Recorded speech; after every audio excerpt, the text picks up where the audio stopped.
Daniel, capítulo 10. Vamos abrir as nossas Bíblias, irmãos, no livro do profeta Daniel, capítulo 10. Desde o começo do culto, o Senhor vem falando conosco, desde os primeiros hinos da palavra devocional, e o Senhor tem falado muito sobre tristeza, não é? Tristeza. E não fica fora daquilo que Deus tem colocado no nosso coração. Muitas vezes, alguns tipos de tristeza invadem a nossa vida, independente de quem seja a pessoa. Às vezes nós achamos que a tristeza é só para quem não tem Jesus, ou não sei, mas a gente vai ver que não é bem assim. Nós vamos falar um pouquinho sobre isso nessa noite, amém? Daniel, capítulo 1, vamos ler do 1 até o versículo 11. Até o 11. O texto é um pouco extenso, mas é necessário a gente ler tudo para poder ficar contextualizando tudo certinho. Amém, irmãos? Amém. Diz assim: no ano terceiro de Ciro, rei da Pérsia, foi revelada uma palavra a Daniel, cujo nome se chama Beltesazar, e a palavra é verdadeira e trata de uma guerra prolongada, e ele entendeu essa palavra e teve entendimento da visão. Naqueles dias, eu, Daniel, estive triste por 3 semanas completas. Manjar desejável não comi, nem carne nem vinho entraram na minha boca, nem me ungi com unguento até que se cumpriram as 3 semanas. E no dia 24 do primeiro mês, eu estava à borda do grande rio Ribequel, e levantei os meus olhos e olhei, e vi um homem vestido de linho, e os seus lombos cingidos com ouro fino de ufaz, e o seu corpo era como a turquesa, e o seu rosto parecia como um relâmpago, e os seus olhos como tochas de fogo, os seus braços e seus pés como corte, bronze assacalado, e a voz de suas palavras como a voz de uma multidão. E só eu, Daniel, vi aquela visão, e os homens que estavam comigo não a viram. Não obstante, caiu sobre eles um grande temor, e fugiram, escondendo-se. Fiquei, pois, eu só, e vi esta grande visão, e não ficou força em mim. E transmudou-se em mim a minha formosura em desmaio, e não retive força alguma. Contudo, ouvi a voz das suas palavras, e ouvindo a voz das suas palavras, eu caí com o meu rosto em terra, profundamente adormecido. E eis que uma mão me tocou, e fez que me movesse sobre os seus joelhos, sobre os meus joelhos, e sobre as palmas das minhas mãos. E me disse, Daniel, homem muito desejado, está atento às palavras que vou te dizer, e levanta-te sobre os teus pés, porque eis que te sou enviado. E falando ele comigo esta palavra, eu estava tremendo. Amém? Até aqui. Eu preciso ter o hábito, irmãos, de trazer meu óculos. Eu já não consigo mais ler sem óculos. E eu esqueço de pegar o óculos. Eu preciso lembrar de andar com esse óculos na minha mão, no meu bolso, né? Quando nós falamos de Daniel, nós estamos falando de um homem que teve um ministério, um dos ministérios proféticos do Antigo Testamento mais longínquo. Alguns estudiosos dizem que Daniel teve um ministério profético que variou entre 60 a 70 anos. Eu não sei se os irmãos já pararam para prestar atenção na estrutura do livro de Daniel. Acredito que os irmãos tenham notado, mas Daniel ele é um homem que ele atravessa diversos reinados, não é? Todo o primeiro versículo de cada capítulo do livro de Daniel começa mostrando um rei, um tempo e uma revelação ou uma direção da parte de Deus. Se os irmãos abrirem no primeiro capítulo, fala assim: no 3º ano do reinado de Jeoaquim, rei de Judá. Está citando aqui o último rei lá de Judá, né, de Jerusalém, antes da queda. E qual foi aqui o tempo, né, no 3º ano de Judá? E qual foi a revelação aqui, a direção da parte de Deus? Para que Daniel não se contaminasse com os manjares do rei. Se os irmãos abrirem o capítulo 2, diz assim: e no 2º ano do reinado de Nabucodonosor, Um rei, um tempo, e aqui também uma revelação da parte de Deus, que foi a interpretação de Daniel a respeito do sonho do rei. Se a gente olhar o capítulo 3, fala aqui também, o rei Nabucodonosor fez uma estátua de ouro, tal. Então aqui menciona novamente o rei, o tempo do seu reino e o livramento que Deus deu a Sadraque, Mesaque e Abednego mediante a fornalha de fogo ardente. No capítulo 4 também, nós vemos aqui a citação, Nabucodonosor, rei, a todos os povos, nações, tal. Fala aqui sobre a visão do rei, aquela visão da grande árvore, quando o rei Nabucodonosor ele perde o juízo, fica ali como um animal, depois ele volta a ter o seu juízo novamente. E no capítulo 5 a gente observa aqui que fala sobre o rei Belsazzar. Então já veja, só aqui já foram 3 reinos que Daniel atravessou. E não estão em ordem cronológica, tá? Vale salientar isso. O capítulo 5 começa falando sobre o rei Belsazzar, que foi aquele rei que deu aquele banquete, usando os utensílios de Jerusalém, lá de Judá, da casa do Senhor, nessa festa, e apareceu aquela mão misteriosa na parede, escrevendo aquelas palavras que chamavam Daniel para interpretar, e Daniel teve a revelação da parte de Deus. No capítulo 6 já fala sobre um rei que vai vir ainda lá na frente, o rei Dario, né? Como alguns gostam de dizer Dário também, mas o rei Dario, pareceu bem a Dario constituir sobre o reino 120 presidentes, tal, e aqui fala do livramento de Daniel na cova dos leões. No capítulo 7, volta a falar aqui, os irmãos estão vendo que não está numa ordem cronológica, no primeiro ano de Belsazzar, rei da Babilônia. Daniel tem aqui a visão dos 4 animais simbólicos, tal. No capítulo 8, nós vemos aqui também novamente, no ano 3º do reinado de Belsazzar, Daniel aqui ele tem uma revelação sobre o império de Alexandre o Grande, o império grego, que se levantaria, e aqui no final do capítulo só faltou dizer o nome de Alexandre, porque é tão rico em detalhes, não diz o nome dele, mas só faltou chamá-lo pelo nome, não é? Então foi uma revelação de Deus para Daniel a respeito disso. No capítulo 9, nós vemos aqui de volta agora ao rei Dario, né? No ano 1º de Dario, filho de Assuero, das nações dos Medos, o qual foi constituído rei sobre o reino dos caldeus. Aqui é a revelação mais importante do livro de Daniel, que fala sobre as 70 semanas de Daniel, não é? No capítulo 10, que foi o capítulo que nós lemos aqui, fala já de outro rei. No 3º ano de Ciro, rei da Pérsia, foi revelada uma palavra a Daniel. Aqui também há uma revelação sobre os últimos acontecimentos da história da humanidade.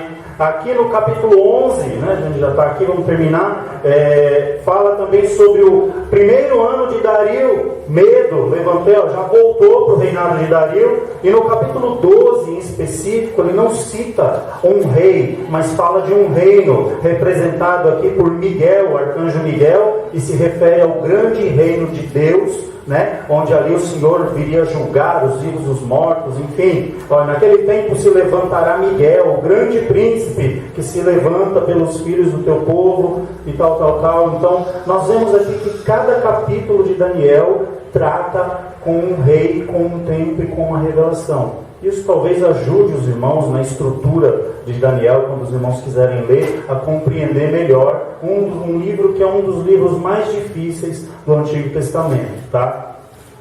O fato aqui, irmãos, é que Daniel, ele caminhava à margem do rio Hidekel, ou também algumas traduções diz o rio Tigre, não é? Ele era a fronteira ali da Mesopotâmia. Ele é até citado no Éden, como foi um rio também que foi marcado como fronteira do Jardim do Éden. E a Bíblia diz que Daniel ele estava com uma tristeza no coração que durava 3 semanas. Uma tristeza inexplicável. Uma tristeza que ele não sabia explicar de onde vinha, mas era uma tristeza que durava já 3 semanas. Um homem como Daniel, que atravessou, pelo menos aqui nós citamos o reinado de Joaquim, que foi quando ele foi transportado para a Babilônia, o reinado de Nabucodonosor, de Belsazzar, que foi o término do Império Babilônico, o reinado de Dario e o reinado de Ciro. Olha a longevidade que teve Daniel. Em todos estes reinos, ele foi um homem extremamente respeitado, ouvido por todos esses reis. Tanto que o nome de Daniel, que nós lemos aqui, na introdução do capítulo 10, ele é Beltesazar. Beltesazar é o nome de um deus pagão da Babilônia. Tudo bem, é o nome de um deus pagão, mas foi Nabucodonosor quem deu esse nome a Daniel. Quando ele disse assim, olha, existe um homem que nele há o espírito dos deuses, que ele é entendido nas profecias, nas visões, e a partir de agora o nome dele não é mais Daniel, o nome dele é Beltesazar. Então veja que ele foi engrandecido por um rei, a qual colocou um nome nele de uma divindade deste reino. Então veja a honra, humanamente falando, que Daniel recebeu de Nabucodonosor, não é? Vale lembrar que o nome Daniel, no hebraico, Dani, o Senhor é o meu juiz, Daniel, o Senhor é o meu juiz, o significado do nome Daniel. E aqui ele recebe essa honra. Daniel foi honrado por Nabucodonosor. Daniel ele foi um homem que, quando tinha ali alguma situação difícil, Nabucodonosor pedia para que ele viesse, para que ele interpretasse os sonhos, as visões. Daniel ele foi honrado por Beltesazar, substituto de Nabucodonosor. Nós vemos aquela passagem quando o rei Beltesazar promove uma festa, ele pega ali os utensílios da casa do Senhor, lá de Jerusalém, que foi transportado junto com os cativos lá para a Babilônia, e começa ali a usar aquelas taças, aquelas coisas, aqueles objetos do templo do Senhor consagrados a Deus, numa festa profana. Aparece uma mão na parede lá, e eles têm aquela visão no meio da festa, a festa para, e começa a escrever ali umas palavras, Mené, Mené, Tekel, Parsim, e ninguém sabia entender aquilo, e ali eles lembram, olha, rei Beltesazar, na época de Nabucodonosor, tem um homem no reino, assim, assim, assim, que ele teve Nabucodonosor tendo um sonho, ele interpretou, e aconteceu exatamente como ele falou. Quem que é esse homem? É Beltesazar, para nós, os babilônicos, mas Daniel, para os judeus lá de Judá, manda ele vir para cá. Aí ele vê aquelas palavras na parede, ele interpreta aquelas palavras, né? Foste pesado na balança e foste achado em falta. Naquela mesma noite, os medos e os persas, eles desviam o curso do rio da Babilônia, e eles invadem a Babilônia e terminam com o Império Babilônico. O rei Beltesazar é morto naquela noite, e ali a palavra de Deus se cumpre. No próximo governo, Daniel é honrado. Nós vemos a passagem ali quando Daniel é jogado na cova dos leões, não é? Ali o rei preocupado com ele, Daniel, porventura o Deus a quem continuamente tu serves teria te livrado da boca dos leões? Aí Daniel brada lá de dentro da cova, vive, ó rei, para sempre. O Senhor, a quem eu continuamente sirvo, me livrou da cova dos leões. E ali nós vemos que Daniel ele foi honrado no reinado de Dario, no reinado de Ciro. Daniel era um homem que, quando ele saía na rua, as pessoas olhavam para ele e falavam, esse é Daniel. Esse é aquele que entende das visões, das revelações, dos sonhos. Ele é um homem que é honrado por todos os reis que se levantam, porque ele tem o Espírito de Deus na vida dele. Glória a Jesus. Mas a verdade é que agora nós vemos um Daniel caminhando aqui, triste. E eu pergunto para os irmãos, quantas pessoas será que sabiam que Daniel estava triste aqui? Quantas pessoas será que pararam para pensar, ou para tentar entender, ou para conseguir notar de fato essa tristeza de Daniel? Porque as pessoas olhavam para Daniel, no meio de tanta situação que eu acabei de dizer, no meio de tanta honra, no meio de tanta grandeza, e de fato ele era mesmo. Quantos que pararam para imaginar que aquele homem poderia ficar triste? E uma tristeza inexplicável. Diante disso, irmãos, nós queremos dizer à igreja que nem sempre aquilo que parece é a verdade. É o que de fato é que está acontecendo. Daniel, aquele caminhava triste, angustiado, triste 3 semanas ele não tinha vontade de comer. Aqui diz, manjar desejável não comi, nem carne nem vinho entraram na minha boca, nem me ungi com unguento, até que se cumpriram as 3 semanas. Para quem olhava para Daniel, estava tudo bem. Mas dentro de Daniel, ele sabia que não estava tudo bem. E muitas vezes, nas nossas vidas, nós passamos por situações assim. Existem situações que nós achamos que está tudo bem. É crente, está na igreja, canta, serve ao Senhor, e enfim. Mas só Deus, irmãos, sabe como é que está aqui dentro de cada um de nós. A verdade é essa. Só o Senhor sabe. Mas é porque essa pessoa não tem problema, é o fulano de tal, é a fulana de tal, é o líder de tal grupo, é o pastor, enfim. Só Deus sabe o interior de cada um. E o fato é que quando Daniel caminhava aqui, ele tem um encontro mais importante da sua vida. Daniel era um homem de revelação, lembra? Eu já falei aqui. Daniel, ele era quem ele era por causa lá do capítulo 1, quando nós vemos que ele assentou no coração não se contaminar com os manjares do rei. O que isso significa? Daniel, ele fez um voto de servir a Deus com fidelidade.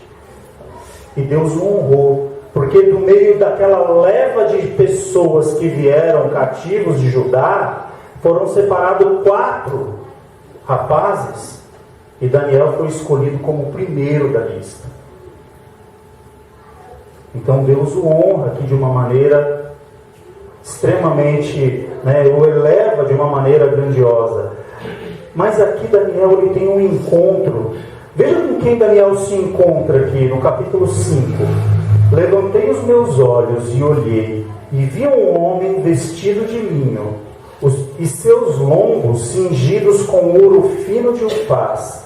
O seu corpo era como turquesa, e o seu rosto parecia um relâmpago, e os seus olhos como tochas de fogo, os seus braços e os seus pés como cor de bronze, assacalado, e a voz das suas palavras como a voz de uma multidão.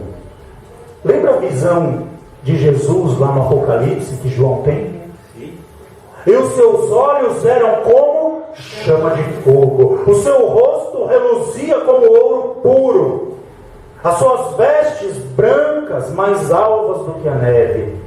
Daniel, ele tem um encontro com Jesus aqui no Antigo Testamento. E quando Daniel se encontra com Jesus, todo aquele homem, vamos dizer assim, humanamente falando, grande, honrado por reis, numa posição de destaque, um homem conhecido no meio de todo o povo, quando ele tem um encontro com Deus de verdade, o que acontece com esse homem? A Bíblia diz que ele cai por terra, ele cai com o seu rosto no chão, ele cai sobre os seus lombos. Daniel, ele fica de 4 diante de Deus, ele fica apoiado sobre suas mãos e seus pés, e com o seu rosto voltado para o chão. Diante de Deus, irmãos, não há homem que fique de pé. Diante de Deus não há ninguém que fique de pé. A igreja hoje, ela comprou uma ideia que vem do mundo de honrar pessoas. Porque aqui está o fulano de tal, porque aqui é o apóstolo, é o reverendo, é o pastor, e é não sei quem. Diante de Deus não tem grande. Deus não glorifica ninguém.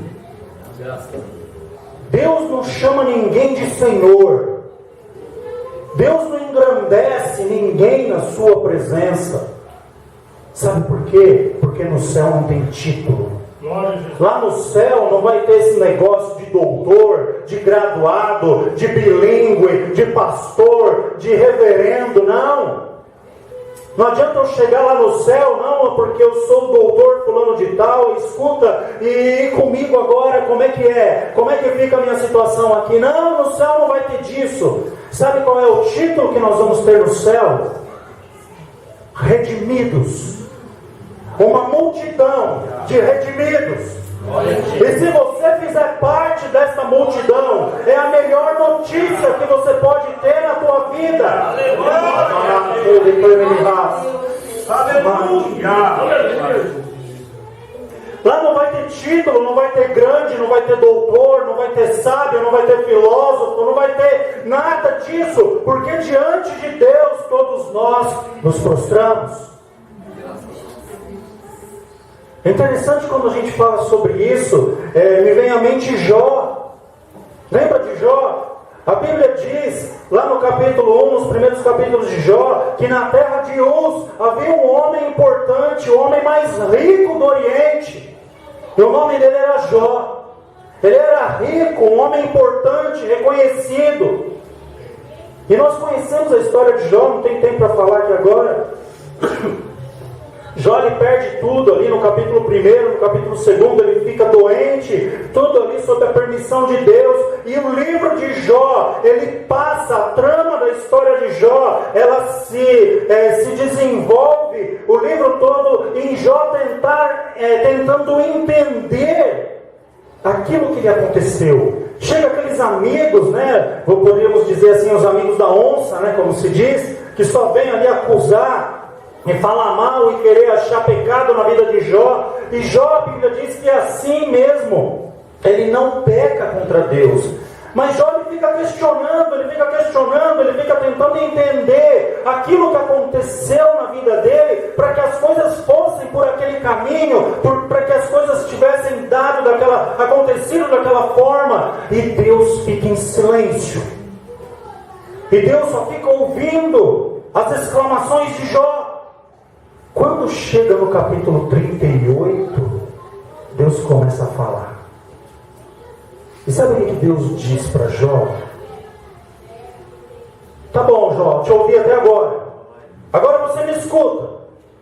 Onde que você estava quando eu coloquei os alicerces na terra?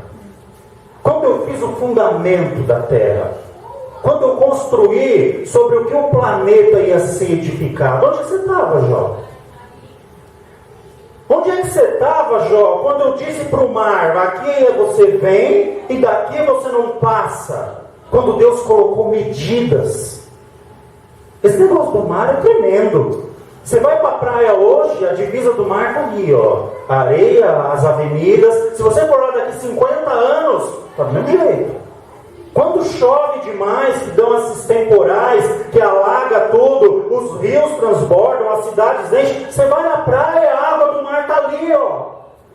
Para ela exceder, só se for um maremoto, uma coisa do tipo, mas quando passa esse efeito, essa causa, ela retorna ao limite estabelecido. Imagina uma grande bacia, com um pedaço de terra no meio, como é que isso não derrama?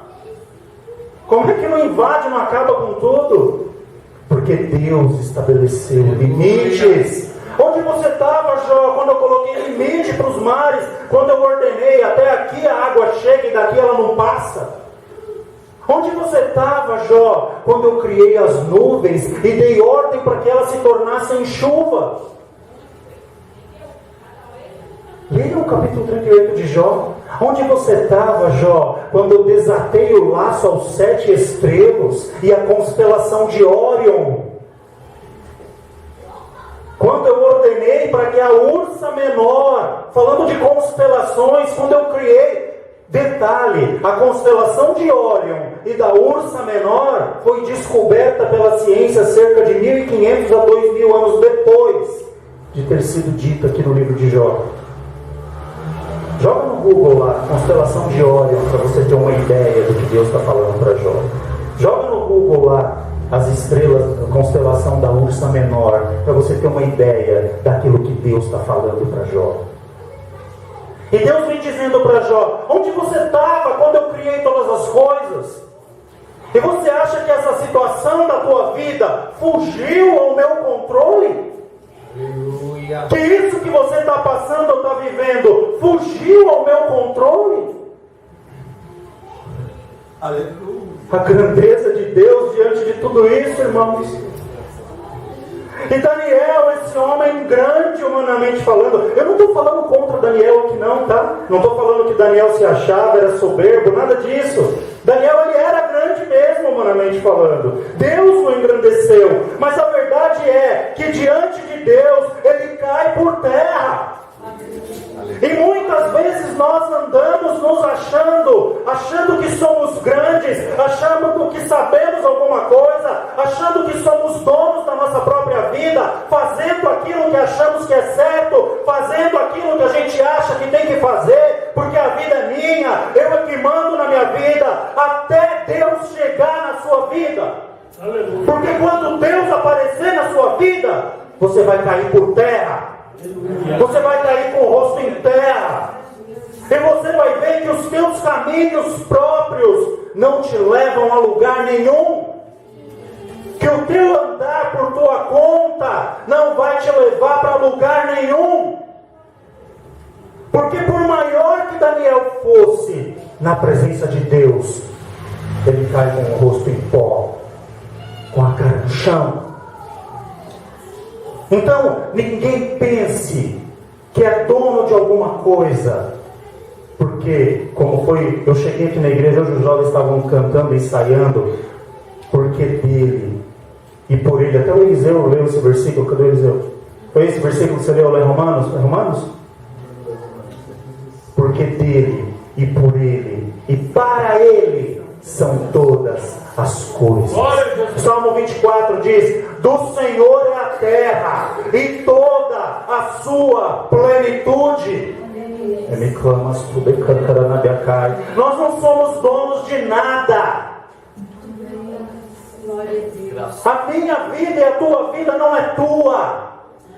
Porque a Bíblia diz que nós não podemos mudar um fio de cabelo. Tudo vem de Deus, é para Deus e é por Deus. É para a glória de Deus. Não há grande, não há sábio, não há entendido. Diante de Deus nós precisamos ser simplesmente redimidos pelo sacrifício de Jesus na cruz do Calvário. Se eu não entender isso, eu vou passar minha vida inteira querendo ser alguém e eu nunca vou me satisfazer. Sabe por quê? Porque diante de Deus nós não somos nada. Aleluia. Ai de nós se não fosse a misericórdia de Deus. Amém. Ai de nós se não fosse a graça e a misericórdia de Deus. Ai de nós, irmãos. Aleluia. Se o Senhor não estivesse cuidando de nós, irmãos, o inimigo já teria ceifado muita gente aqui há muito tempo. Se o Senhor não tivesse com seus braços de poder estendido ao nosso favor, e nós achamos ainda que nós somos donos da situação, não, porque eu faço, eu aconteço, nós não fazemos nada, muito pelo contrário. Aleluia. Ai de nós se não fosse o Senhor. Existem pessoas hoje que vivem na internet, tem aquele bonequinho lá, como chama? É tipo um perfil, um avatar. Aí você cria lá aquele bonequinho, você se faz o login lá no determinado aplicativo, num programa, numa rede social. Esse bonequinho sou eu, ele me representa, sou eu. Aí tudo você vai jogando ali, vai moldando aquele bonequinho, fazendo aquela figurinha e tal. Não é você aquilo ali, aquilo é uma ilusão. Mas tem gente que vive como um avatar. Você olha para a pessoa, você pensa que ela está bem. Você olha para a pessoa, você pensa que ela é forte. Você olha para a pessoa, você pensa que ela está caminhando bem. Mas na verdade, lá dentro é um poço de tristeza. E muitas vezes está andando por caminhos tenebrosos. Que só Deus sabe. Que só Deus tem conhecimento. E a pessoa está com um sorriso no rosto e acha que aquilo é vida para ela. Que aquilo é uma forma de ser feliz. Nós nunca vamos ter uma plenitude de felicidade nessa vida, irmãos. Porque a Bíblia diz que aqui nós somos o quê? Peregrinos e forasteiros. Sabe o que vai acontecer o dia que eu morrer? Eu vou voltar para casa. Aleluia. O dia que eu morrer, eu vou voltar para casa. Porque eu não fui feito para viver aqui nesse mundo. Eu não fui criado para viver aqui nesse mundo. Você não foi feito para viver aqui nesse mundo. Deus não te criou para você ser feliz aqui, ter uma vida somente aqui. Aquilo que fazemos aqui vai ecoar para a eternidade. E a nossa casa não é aqui. A nossa casa é lá no céu.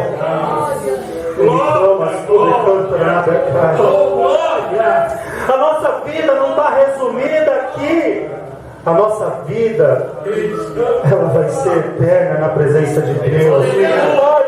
Mas eu acho que lá vai ser chato, porque lá no céu eu não vai poder fazer nada. Se você consegue achar felicidade aqui, num mundo caído, num mundo cheio de pecado, numa terra corrompida, onde Satanás e seus demônios pintam e bordam na vida das pessoas, ainda assim nós conseguimos ser felizes aqui. Imagina no céu, um lugar de perfeição, na presença de Deus, como foi citado, não haverá dor, não haverá pranto, não haverá essa tristeza que consome e que corrói. Amado, aleluia,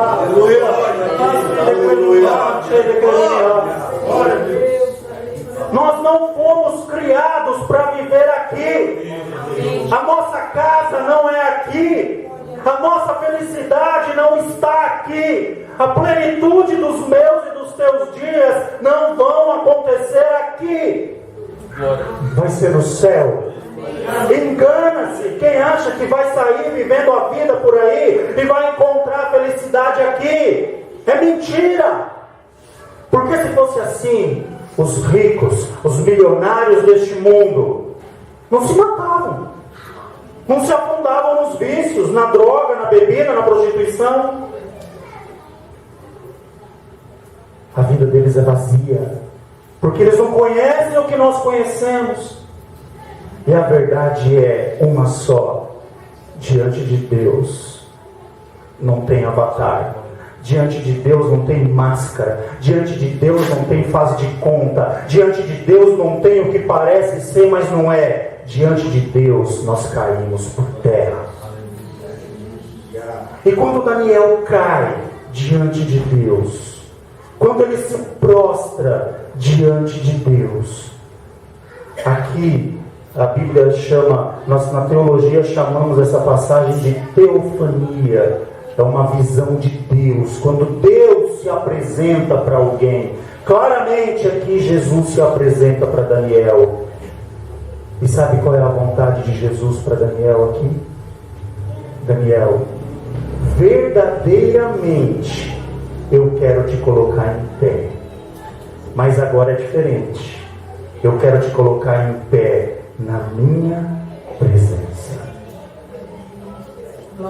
Aí é que está toda a diferença. Quando nós estamos em pé na presença de Deus. Aqui no versículo 11, e me disse, Jesus falando aqui para Daniel, essa visão celestial que ele está tendo: Daniel, homem muito desejado, está atento às palavras que te vou dizer, e levanta-te sobre os teus pés, porque eis que te sou enviado. E falando ele comigo esta palavra, eu estava tremendo. O 12, ó. Então me disse: não temas, Daniel, porque desde o primeiro dia em que aplicaste o teu coração a compreender e a humilhar-te perante o teu Deus, são ouvidas as tuas palavras, e eu vim por causa das tuas palavras. Sabe o que vai fazer você produzir, ou você ter um encontro verdadeiro com Deus? Não é você vir à igreja. Você pode vir à igreja a sua vida inteira, presta atenção nisso que eu vou falar, e jamais ter um encontro com Deus de verdade. Você pode passar os seus dias dentro da igreja, mas jamais ter um encontro com Deus de verdade. Aí é que está a diferença do religioso e daquele que verdadeiramente serve o Senhor. Porque nós vamos ter um encontro com Deus de verdade quando o desejo de nos nos encontrarmos com Ele, brotar daqui de dentro. E as nossas palavras confessarem isso. Senhor, verdadeiramente eu quero ter um encontro contigo. Senhor, verdadeiramente eu preciso que o Senhor me coloque em pé. Senhor, verdadeiramente eu quero te conhecer como as pessoas dizem que o Senhor é. Eu tive uma experiência com Deus uma vez, irmãos. Eu já falei isso aqui algumas vezes. Vou repetir, me veio à mente. Quando eu fui batizado do Espírito Santo, o pastor, ele estava pregando lá na vigília de Ipiranga, e na metade da vigília o pastor Osvanil pregando, e ele disse assim, ele estava pregando sobre os utensílios do tabernáculo, sobre a pá, remover a cinza do altar, pregando ali na parte do altar, do tabernáculo, dos utensílios para remover as cinzas.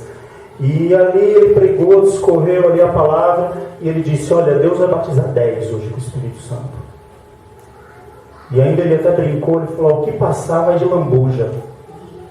Aí ele pediu para arrastar uns bancos lá na frente da vigília, estava cheia de jovens aquele dia na vigília. E ele falou, quem quer ser batizado com o Espírito Santo, vem à frente. Eu tinha uma semana de crente. Eu falei, eu quero ser batizado com o Espírito Santo. Eu quero. E eu fui o primeiro a levantar, um dos primeiros. Começou a levantar a gente, mas eu nem olhei para trás, eu não pensei duas vezes. Eu levantei do meu lugar, vim lá na frente, ajoelhei lá. E Deus me deu graça para fazer uma oração naquele dia que eu nunca mais esqueci.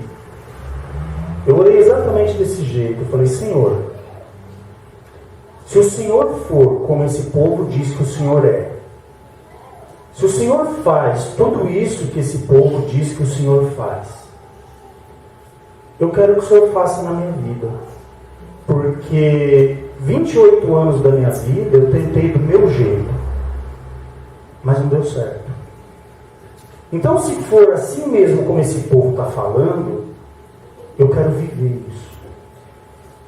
Eu quero viver isso. E nesse momento, eu não vi, mas eu ouvi ali como cacos de vidro quebrando ao meu redor, como se tivesse estilhaçado alguma coisa assim ao meu redor, porque eu sempre dizia assim, que eu não chorava. Eu não choro. Eu até brincava lá em casa, eu sou de aço, eu não choro. E aquele dia, acho que foi o dia que eu mais chorei na minha vida. Eu chorava que nem uma criança, era incontrolável o meu choro, eu não conseguia parar de chorar. E naquele momento eu comecei a chorar de uma forma tão inexplicável, e de repente aquelas lágrimas, já minha língua começa a enrolar, e quando eu levanto dali eu já começo a falar em línguas estranhas.